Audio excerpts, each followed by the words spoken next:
Home straight of frameworks. Today it's day 26, the meaning of the world.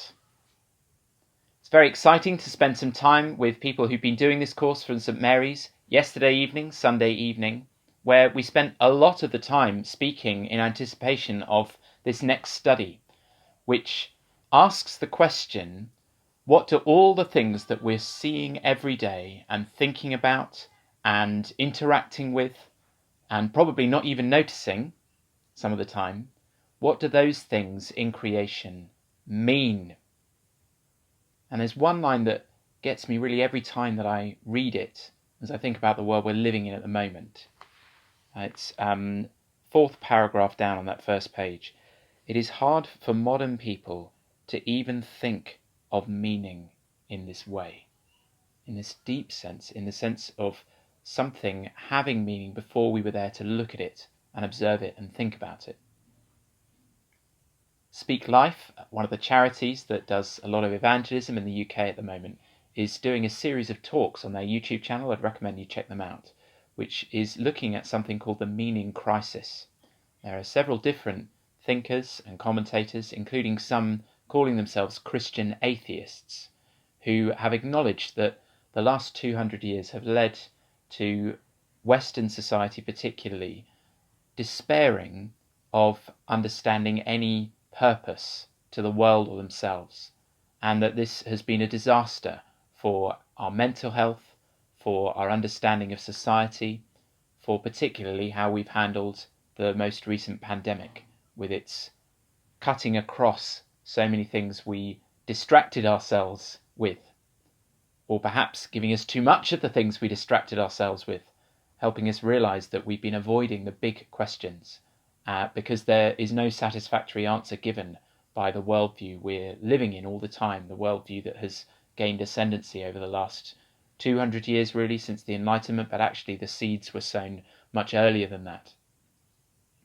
And contrary to this, we have the world of the Bible, which assumes and proclaims everything meaning something. And that meaning not just being human beings whimsically looking at the world and trying through poetry or art or fairy tale to imagine what it might mean, but declaring to us what those things were created to say, and assuming that everything has been created to say something. And as soon as we take that basic assumption, many bits of the Bible that are obscure to us, or difficult or confusing, suddenly gain meaning. There's an assumption in the Bible that numbers and astronomy, the movement of the planets, the movement of the stars, the way things grow, the way animals interact, the way our bodies are structured, the things we do that we don't even think about doing, like breathing and our hearts beating and our organs, the sound of music and the particular different sounds of musical instruments, all of those things have been invested from the beginning before there were humans to look at them or make them or observe them. They mean things. They convey real information, much deeper information than written information or scientific records or anything. They convey information about the one who created all of it.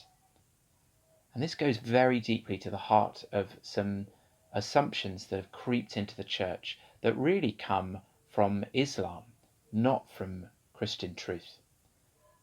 The early natural philosophers, the people who began the process that led to all the scientific inquiries we build much of our society on, had a total deep understanding of the meaning of the universe. They looked at it as the theatre of the glory of God, and they wrote often as much theology as natural philosophy. Isaac Newton certainly was like that. Whereas more recent religious thought, particularly from Islam, says that God has nothing to do with this physical creation. In fact, to associate the Allah with anything physical is to commit shirk, one of the worst sins a Muslim can commit. This is totally contrary to Christian thinking, but we have been influenced by it.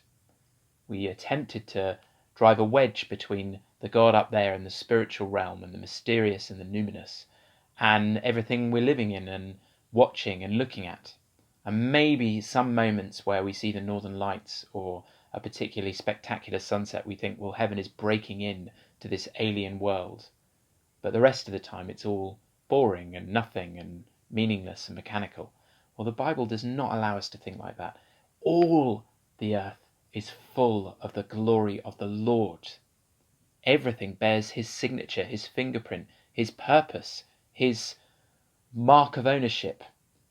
It, as the sidebar says today, it's just like him to create in that way, to do things multiple times in the same way, to have symmetry, to use a hexagon and a beehive, to have the water cycle, to have the elements having their particular properties. Suddenly this discipline that can be dry and mechanical can be invested again with the rich significance that our Christian forebears always gave it, and guided by the scriptures that take such delight in drawing from creation and creatures. It's not arbitrary that there are all these different illustrations drawn from the natural world. It's not that Jesus or the prophets or the biblical authors are groping around for some way of illustrating a point that is separate from those things. It's much more that they are looking at those things and giving us hints as to the thing they have always meant. This is a difficult reordering of our thoughts, but once we grasp it and accept it, it opens up the universe we're living in and makes the Bible even more precious to us.